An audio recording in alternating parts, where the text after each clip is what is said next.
नमस्कार दोस्तों। सबसे बड़ा त्याग किसका कहानी। मदनपुर नगर में बीरबल नाम का राजा राज्य करता था। उसके राज्य में एक वंशी था जिसका नाम हिरण्यदत्त था। उसके मदन सेना नाम की एक कन्या थी। एक दिन मदन सेना अपनी सखियों के साथ बाग में गई। वहाँ संयोग से सोमदत्त नामक सेठ का लड़का धर्मदत्त अपने मित्र के साथ आया हुआ था। वह मदन सेना को देखते ही उससे प्रेम करने लगा। घर लौटकर वह सारी रात उसके लिए बेचैन रहा। अगले दिन फिर बाग में गया। मदन सेना वहाँ अकेली बैठी थी। उसके पास जाकर उसने कहा, तुम मुझसे प्यार नहीं करोगी तो मैं प्राण दे दूंगा। मदन सेना ने जवाब दिया, आज से 5वें दिन मेरी शादी होने वाली है, मैं तुम्हारी नहीं हो सकती। वह बोला, मैं तुम्हारे बिना जीवित नहीं रह सकता। मदन सेना डर गई, बोली, अच्छी बात है, मेरा विवाह हो जाने दो। मैं अपने पति के पास जाने से पहले तुमसे जरूर मिलूंगी। वचन दे के मदन सेना डर गई थी। उसका विवाह हो गया और वह जब अपने पति के पास गई तो उदास होकर बोली, आप मुझ पर विश्वास करें और मुझे अभयदान दे तो मैं एक बात कहूँ। पति ने विश्वास दिलाया तो उसने सारी बात कह सुनाई। सुनकर पति ने सोचा कि यह बिना जाएगी, मानेगी तो है नहीं, रोकना बेकार है। उसने जाने की आज्ञा दे दी। मदन सेना अच्छे कपड़े और गहने पहनकर चली। रास्ते में उसे एक चोर मिला। उसने उसका आंचल पकड़ लिया। मदन सेना ने कहा, तुम मुझे छोड़ दो, मेरे गहने लेना चाहो तो ले लो। चोर बोला, मैं तो तुम्हें चाहता हूँ। मदन सेना ने उसे सारा हाल कहा, पहले मैं वहाँ हो आऊँ तब तुम्हारे पास आऊंगी। चोर ने उसे छोड़ दिया। मदन सेना धर्मदत्त के पास पहुंची। उसे देखकर वह बड़ा खुश हुआ और उसने कहा, तुम अपने पति से बचकर कैसे आई हो। मदन सेना ने सारी बात सच सच कह दी। धर्मदत्त पर उसका बड़ा गहरा असर पड़ा। उसने उसे छोड़ दिया। फिर वह चोर के पास आई। चोर सब कुछ जानकर बड़ा प्रभावित हुआ और वह उससे घर पर छोड़ गया। इस प्रकार मदन सेना सबसे बचकर पति के पास आ गई।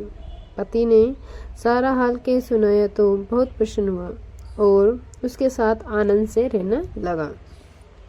इतना कहकर बेताल बोला, हे राजा, बताओ, पति, धर्मदत्त और चोर, इनमें से कौन अधिक त्यागी है। राजा ने कहा, चोर। मदन सेना का पति तो उस दूसरे आदमी पर रुझान होने से त्याग देता है। धर्मदत्त उसे इसलिए छोड़ देता है, उसका मन बदल गया था। फिर उसे यह डर भी रहा होगा कि कहीं उसका पति उसे राजा से कहकर दंड न दिलवा दे।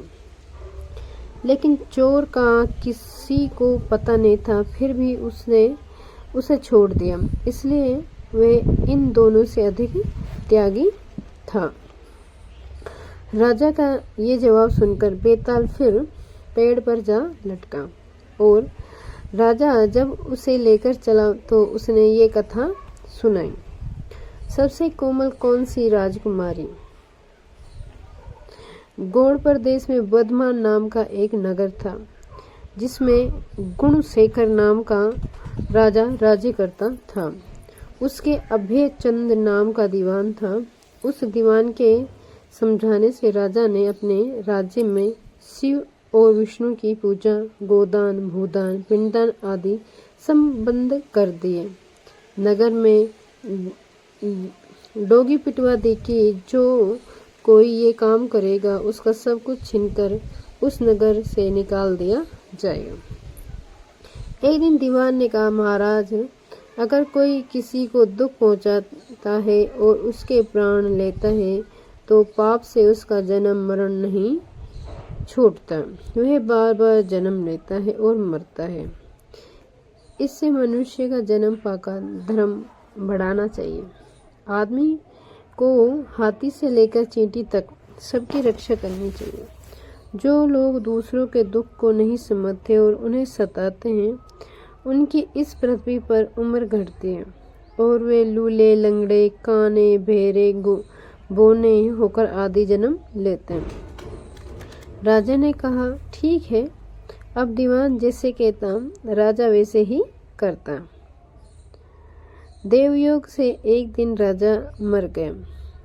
उसकी जगह उसका बेटा धर्मराज गद्दी पर बैठा। एक दिन उसने किसी बात पर नाराज होकर दीवान को नगर से बाहर निकलवा दिया। कुछ दिन बाद एक बार वसंत ऋतु में वह इंदु, लेखा, तारावली और मृगरा कवली इन तीनों रानियों को लेकर बाग में गया। वहां जब उसने इंदु लेखा के बाल पकड़े तो उसके कान में लगा हुआ कमल उसकी जांघ पर गिर गया। कमल के गिरते ही उसकी जांघ में घाव हो गया और वह बेहोश हो गई। बहुत इलाज हुआ तब वह ठीक हुई। उसके बाद एक दिन की बात है कि तारावली ऊपर खुले में सो रही थी। चांद निकला। जैसे ही उसकी चांदनी तारावती के शरीर पर पड़ी, फपोले उठ आए। कई दिनों के इलाज के बाद उसे आराम हुआ।